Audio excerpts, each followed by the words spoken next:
Sam, come here, sir. Come here, sir. Okay, you leader of the choir. Yes, sir. What's the name of the choir? Forgiven. Name of the choir is called Forgiven. Forgiven. Yes, sir. Okay, well, you put it together. Yes, sir. What's your name? We did. What's your name? Buckler, John Buckler. John Buckler. Okay, you the director too? Yes, sir. Okay, of the choir. Okay, can you ask your choir to come up right quick? We're in Memphis, Tennessee at the Shelby County Correctional Center. And the name of this choir is, again, what's it again? Forgiven. Forgiven.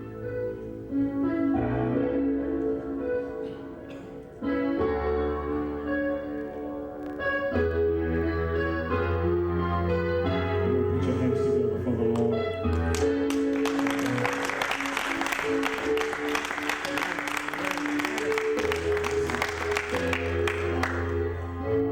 I need you. You need me. We're all a part of God's body. Stand with me. Agree with me. We're all a part of God's body. It is His will that every need be supplied. You are important to me. I need you to survive. Can you help me on the choir? Come on, everybody. I need you. You need me. We're all a part of God's body. Stand with me. Agree with me. We're all a part of God's body. It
this life no more. And I look up to the sky, and my help comes from, it comes from the Lord, and it helps you get through every time. When I'm tossed by the sea, and the clouds cover me, I'm reminded of one thing, one thing. He said, I am with you. I'm with you. Yeah. I'm always here with you. I'm with you. Yeah. I'm always here with you. I'm with you. I'm with you.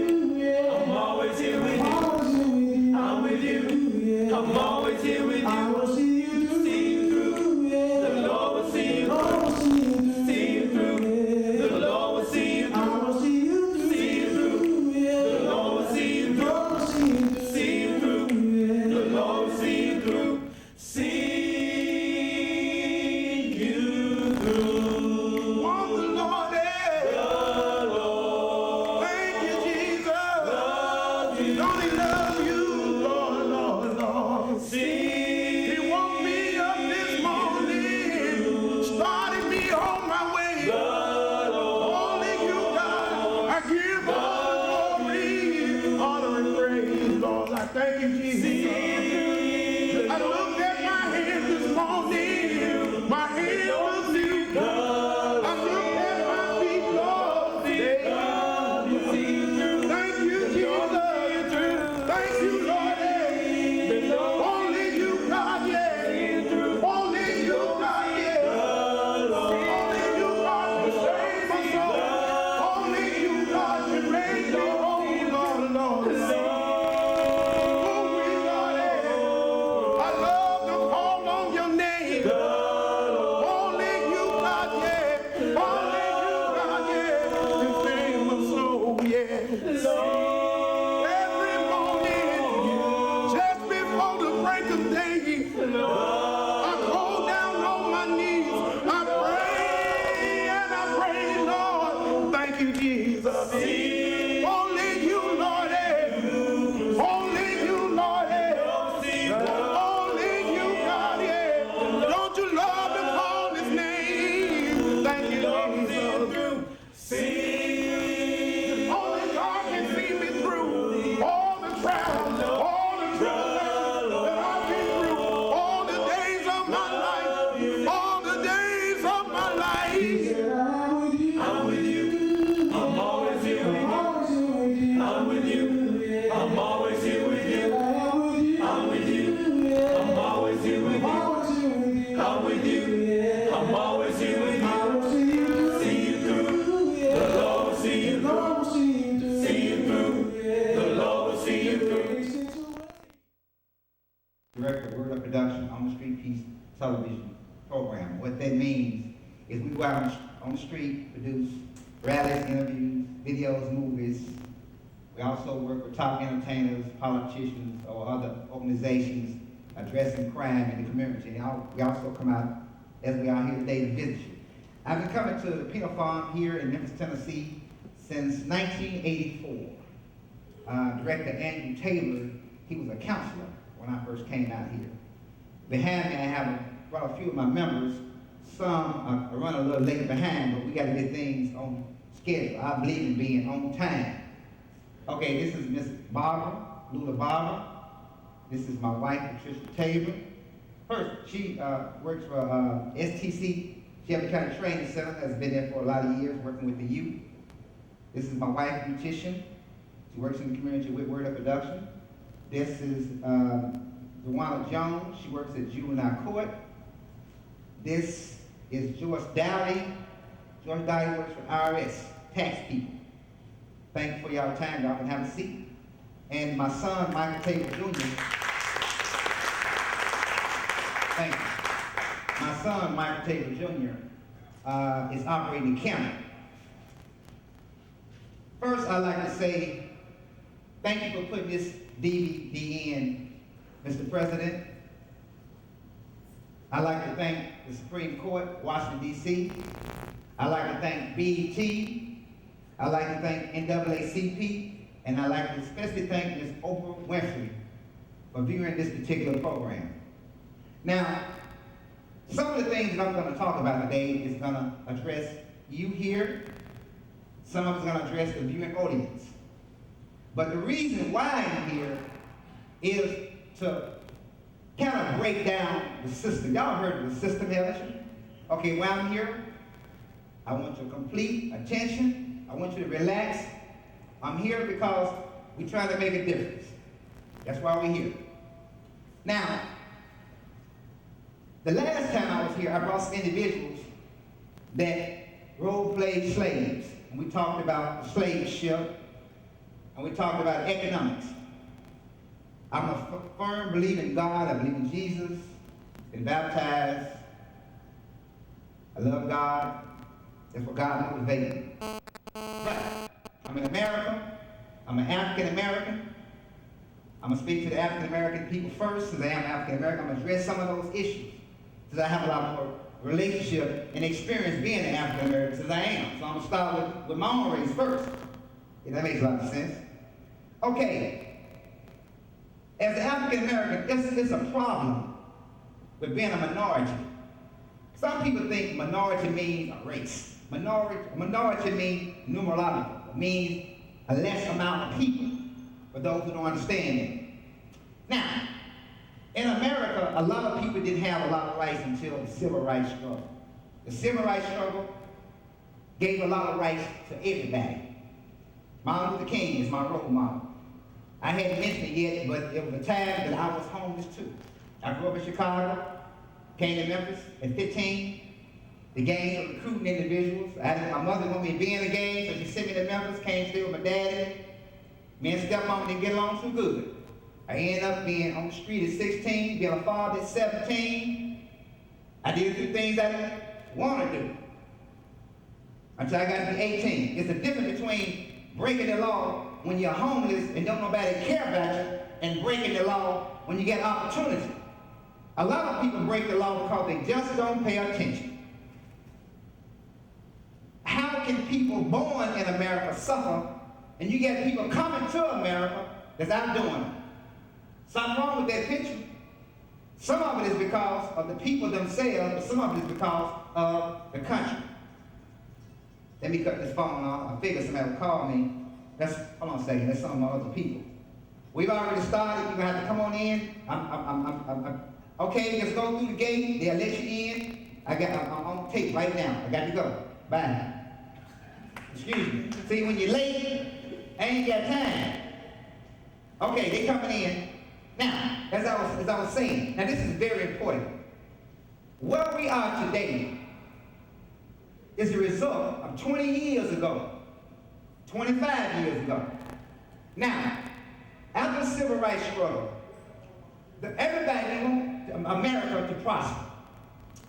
The reason why there's so much crime, it used to be a day you went to jail, you got rehabilitated, you got out, you found a job, people help you. Am I right or wrong? Am I right or wrong?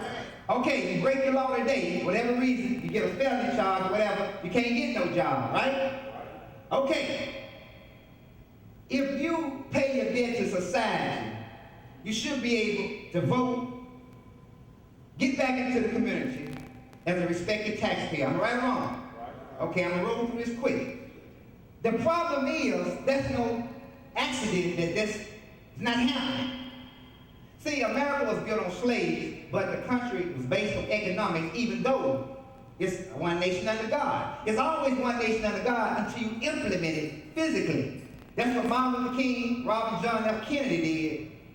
Tried to implement God. You see, they always want to take God out when people get real with God. You understand what I'm saying? You got the church, you got the state. The church give you Easter, give you Jesus Christ. The state give you a rabbit in the egg. The church give you Jesus Christ. The state give you Santa Claus. Y'all see that? Y'all see how that is?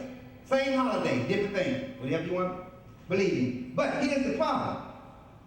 America, 25, 30 years ago, they decided to go overseas with all the jobs, all the labor paying good jobs, Hollister, Firestone. I even lost my job, Kimberly Clark. The thing about it, those labor jobs provided health care, families, a future. Everybody can't go to college. They sent those jobs overseas for the money. And the result, what you see is Japan, China. I remember when I was younger, if you bought something from Japan, it was a joke. You understand what I'm saying? But see, Japan has a lot of people. America said, well, we're going to use these people, make the product, send it back, kind of stifle this production of races coming, having something. But see what's happening, it backfired on America. We got so many products coming to America, imports coming in, that we got export. Ronald Reagan's last term, y'all heard about the Japanese in Hiroshima, World War II, where we dropped the bomb on Hiroshima? Well, anyway, Ronald Reagan's last term, he made some laws and gave Japanese America, gave us some money for restitution. They haven't gave anything to the black people. 1865 Emancipation Proclamation, of course, we got 40 acres in the mule, but what happened? See, the problem is, you got to look at God work through people. The law is based on whoever is in the law of the land. If you got a heathen, he gonna make heathen laws. If you got God in it, he gonna make God laws. But see, the thing about it, people don't mind you believing in God. They don't want you to have no money. And the sad thing about it, they want you to have it legal or illegal. So what you gonna do? Religion was the main thing used to keep slaves. You got two chains. You got the physical chain and you got an invisible chain. Religion was taught to slaves to the point they were trying to step off in heaven, walk in heaven. They didn't want nothing in this world. They didn't want to vote. They didn't want to do nothing. Martin Luther King came. He was a role model for the ministers. Robbie, John F. Kennedy, the civil rights struggle wouldn't have existed if it wasn't for a coalition of all people. Those were the people that were trying to make America what it should be. What you got now are people making money off everything. Since we lost so many jobs, we cannot produce the products at the same quality that Japan and China produce. We can't do it. We lost those jobs. So what America is doing now, they're falling back on the structure within itself, self-destruction. Anything they can make a dollar. There is no more right and wrong. If you got something, you got to try to keep it. If you ain't got nothing, you're not going to have it. We, as Americans, I feel in the next 5 or 10 years, you are going to see an economic breakdown from the new Americans, from the old Americans. We are headed in a direction.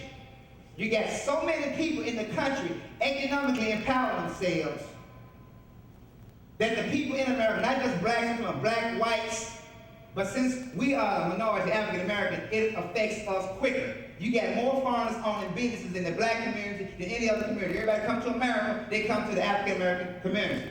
The problem is, in the 70s and the 80s, I got a lot of respect for all women that raise children by themselves. But we have gotten to the point now that a single mother is almost like she born pregnant. You understand what I'm saying? It's illegal for a man that's poor to be in his home. It's illegal. If a man, I went through it myself, if you get laid off, there are no programs for married people. I made $45,000 in 1994. Got laid off, had a vehicle worth more than $1,000. I was unqualified. I couldn't get food stamps. I couldn't get no temporary help. I couldn't get nothing. The program is set up for the poor, to keep them poor, and the people working, to keep it going. That's all it is. So the only way a married person can take care of his family is leave his family. And that started in the 70s, the breakdown of the family, to reward the family if you put the man out. How many black men in here love their mother? Raise your hand. Okay, that's cool. Nothing wrong with that. How many in here love your dad? Raise your hand. Be honest. Be honest. Okay, I'm glad to see that. Quite a few people don't love their dad. Quite a few people don't know their dad. You got more women than you got men. It's always going to be that way. If the parents don't stay together, they shouldn't teach hate between the children. You got a lot of black men out here, don't know who they are, don't know who to copy, because ain't no role model. The best role model is the mother and the father to be together. That's the best role. That's the best. As an African American, I don't understand. America has showed black people, we'll make a slave out you. We'll make you second-class citizens. We will do whatever we want to do or try to do with you. So why you want to try to be a gangster rapper?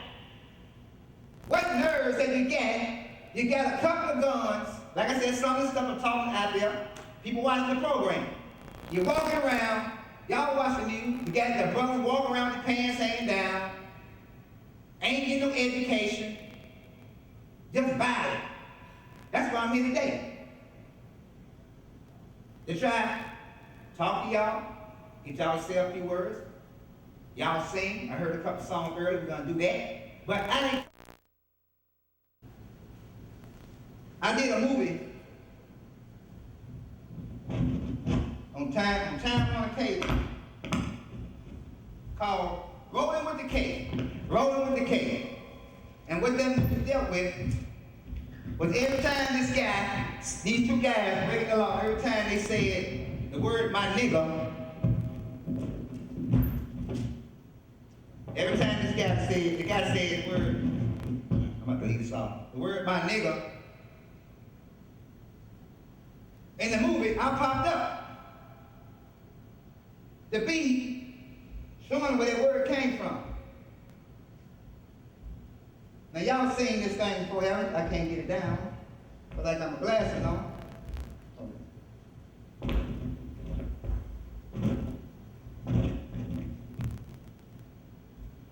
Okay, this looks familiar, don't it? Don't it look familiar? This looks familiar? Now see, a lot of individuals that's calling themselves my nigga, there's quite a few of these individuals like to put their hands on them. You see what I'm saying? See, people have forgotten where the word nigga came from and the word my nigga. But these individuals, they're really taking a break because black people doing so much to themselves is on what's called automatic. It's so much hate in some people that you don't need these individuals. Y'all understand what I'm saying? Now, I brought this ain't no joke. I know it looks funny, but you know what? A lot of individuals hung from trees. A lot of people hung from trees from individuals with these robes on. A lot of people died. They died, they hung from trees. Individuals burned them. A lot of people died. And now they want to walk around calling themselves my nigga. You can tell an individual that thinks he's a nigga because when he walk up, he greets you. What's up, my nigga? He can't greet me like that. I ain't no nigga. I don't know what's up, because I ain't no nigga. What's up, dog? What's up, my nigga? It's so embarrassing for black people, some black people, to be in a crowded place with white people and be talking about, what's up, my nigga? Man, you know how it is, nigga, man. Nigga gotta get a job. A nigga gotta get paid. A nigga this, a nigga that. Everybody wants to be a nigga, but I bet you one thing, if Martin Luther King was here, he said, they got nigga brains. We gotta get rid of them. That's what King would say. They serve no purpose. If Malcolm X was here, he said them individuals don't serve any purpose. Give me a second, Mike. You know, I brought my son. Y'all know what that is, don't you? What is that? I ain't gonna tell you if it's real or not. That ain't what's important. Now, the thing about it, this is death right here. This is death. They don't show you this on videos. The individual walk around with a gun on it. They don't show you a skull. They don't show you people dying. You have to dig one of these up. But you know, about 2 weeks ago, they found 2 girls' bodies over there at the Mall of Memphis. They look like this. Y'all heard about that, didn't you? Now, those individuals, one died in the woman, one died in the son. Ain't nothing pretty about death. Ain't nothing pretty about it. How many of y'all want to live to be old and healthy? How many of y'all want to be in prison when you get old? Healthy or not? Robbie Avant, Memphis, Tennessee. This is my lovely mother, Audrey Avant. We're here to lift up the name of the Lord. Hide my troubles, heal your thought that you can win. No, no, no, no, no, no. Hide my trials, don't you know I'll conquer you again? I never had no doubt God wouldn't bring me out. I can, I will, I must, I shall survive.